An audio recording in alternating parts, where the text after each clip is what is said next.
Item: SCP-1637. Code name: The Army of the Future. Object Class: Euclid.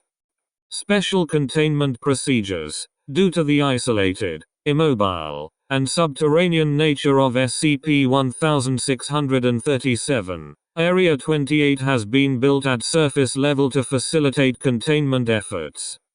Exploration of SCP-1637 is currently prohibited. Area 28 must maintain a full-strength company, 225 plus personnel, with organic force application. Light armor vehicles and air elements tasked in direct support are to be maintained on site. Satellite photographs of Jebel National Park are to be altered to remove the presence of Area 28 and SCP-1637. Standard amnestic protocol applies for all civilians attempting unauthorized access of Area 28. Instances of SCP-1637-1 or SCP-1637-2 attempting to breach containment are to be incapacitated and captured if possible. Specimens must be retained for study under Humanoid Containment Protocol HCP-01 normal capacity, and HCP-04 Übermensch, respectively. Deadly force is only authorized as a last resort to prevent loss of life. Instances of SCP-1637-3 are to be engaged with deadly force until they have either been terminated or retreat back to SCP-1637. No pursuit into SCP-1637 is authorized at this time, pending O5 review of Incident 1637 to 1613. Terminated instances of SCP-1637-3 must be remanded to on-site medical personnel for autopsy. Description: SCP-1637 is a factory laboratories complex constructed 50 to 100 meters below the surface of the Sahara Desert, in an isolated portion of Jebel National Park, Tunisia.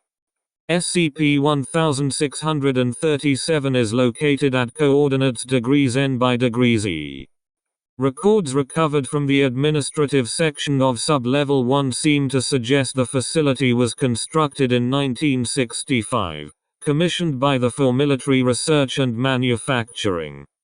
Foundation assets in the are unable to find corroborating documentation in records.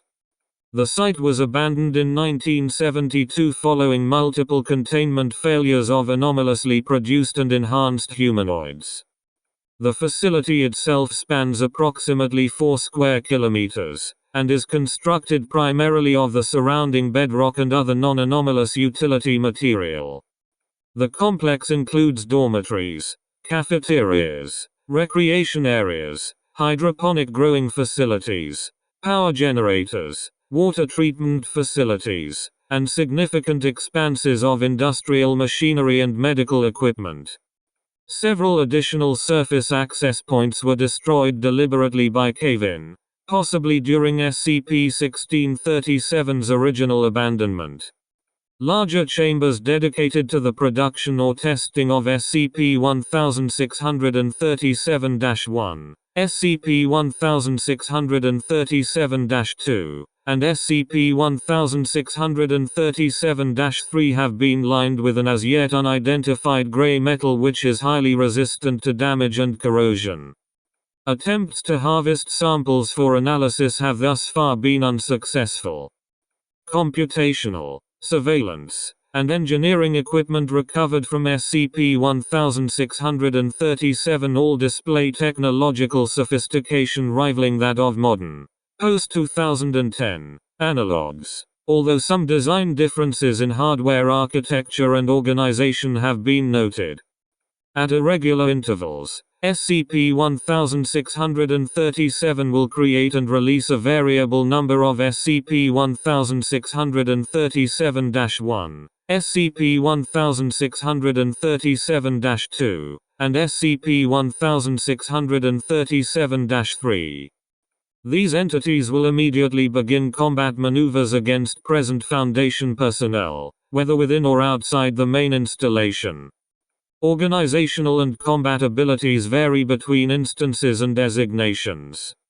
SCP-1637-1 refers to any humanoid entities originating from SCP-1637 that most closely resemble modern humans. Entities are 1.8 meters tall and of muscular build. All instances of SCP-1637-1 are genetically identical copies of General, although approximately 13% of those observed have exhibited some visible congenital defect. Deformities range from missing club limbs, cleft palate lip, abnormal hair patterns, and cyclocephaly 1. How SCP-1637-1 instances are able to survive with these debilitating deformities is unknown. Instances display sentience, knowledge of firearms operation, ability to follow spoken commands and communicate verbally in. These entities are not sapient, and will self-terminate by starvation unless ordered to eat. SCP-1637-2 designates those instances of SCP-1637-1 which have been modified with cybernetic components. Common augmentations include additional cameras, lenses for low light or thermal vision, robotic exoskeletons, incendiary weapons, arm-mounted automatic rifles, circular saws, chainsaws, or long fixed blades. Electronic components grafted into the skull for unknown purpose. Loudspeakers or radios grafted to the throat. SCP-1637-2 instances demonstrate sapience, and have the ability to coordinate SCP-1637-1 movements and activities via verbal and gestural commands. The modifications made to SCP-1637-2 are not attached in such a way that neural interface is feasible. Due to their unwieldy and poorly constructed nature, components have been known to disengage from SCP-1637-2 with very little force applied. In about half of observed cases, these components will still operate autonomously until their originating instance of SCP-1637-2 is terminated. Designation SCP-1637-3 has been assigned to instances of SCP-1637-1 which have undergone such extreme modification that their biological systems are not readily visible. These entities are broken down into three sub-designations. SCP-1637-3A, a humanoid torso shape mounted on dual-tread chassis, 2.5 meters tall x 1.5 meters wide x 3 meters long. Two banks of 6 unidentified RPG launchers each have been mounted in the position of the torso's arms, and a single 155mm cannon mounted over the left shoulder. Ammunition does not appear to be limited.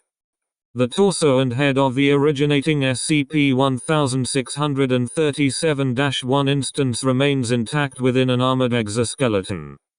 SCP-1637-3B, a 2 meters x 2 meters x 2 meters 6-wheeled omnidirectional chassis with minimal armor and 120mm rotary autocannon on an omnidirectional mount. Ammunition does not appear to be limited. An adult human brain suspended in a translucent green oxygenated protein glucose soup has been attached to the targeting and locomotion systems of the main body via cables of variegated design. No two instances have been connected in precisely the same manner. SCP-1637-3C, spherical automaton 1.5 meters in diameter with no visible seams. Capable of levitation through unknown means. 24 distinct limbs containing various weapons, tools, and manipulation appendages have been observed emerging from the main chassis during operation. The collective volume and mass of all component parts of an SCP-1637-3C instance is approximately 5x the mass and volume of an assembled unit. A fetal instance of SCP-1637-1 suspended in a liquid nitrogen solution at the center of the instance serves as the control unit for each instance of SCP-1637-3C. This is connected to the rest of the unit via 24 gold electrodes grafted to the fetus's spinal column. Based on analysis of SCP-1637-3's interactions with SCP-1637-1 and SCP-1637-2, it is hypothesized that SCP-1637-3C instances possess the highest functional intelligence of all other designations and serves as central command when present. Document 1637 CBR. Below is a partial transcription of a brochure recovered from a client receiving area in Sub-Level 1. Prometheus Labs Defensive Products. War is changing. Change with it. Est. 1965. Infantry Unit Mark I. The backbone of any military forces, and always will be, manpower. The infantry unit Mark I will fulfill that need without putting strain on your local population. Simply provide a DNA sample from the person of your choice, and our patented bioreplication technology will create for you literally thousands of strong, obedient footmen to fill out the ranks of your armed forces. Unit Mark I will never disobey an order or defect from a mission, no matter what the risk. Guaranteed to last at least 2 years with proper care. $1.2 million USD 1,000 units. Infantry Unit Mark II. For situations where not only heavy ordnance, but intimidation and psychological warfare is desirable, the Infantry Unit Mark II is a formidable option. The core unit is the same as our Mark I model, but includes various made-to-order augmentations. Night vision, terrain clearing, speed enhancements, onboard weapons systems, and command units are available, just to name a few. Starting at $1.75 million USD 1,000 units. Intelligent heavy armored vehicle, durable enough to provide a viable main battle tank option. The I-HAV is excellent for use against light, mechanized, and armored targets. Each unit is operated by a singular consciousness. No more lapses in communication. No more breaks in reloading procedure. Small and agile means they are harder to hit. Our folded space ammunition technology means that the I-HAV unit has the staying power needed to finish even the most demanding missions. $599,000 each. High mobility reconnaissance vehicle. This unit is designed with rapid movement and intelligence in mind. Long-range visual sensors, high functional intelligence, and a maximum speed of 70 km per hour over terrain that would bring traditional armored vehicles to a halt. The HMRV unit can transmit visual and terrain data back to your position over 500 km away. The 20mm rotary autocannon is capable of incapacitating or destroying infantry units and most light to medium armored vehicles as well. $799,000 each.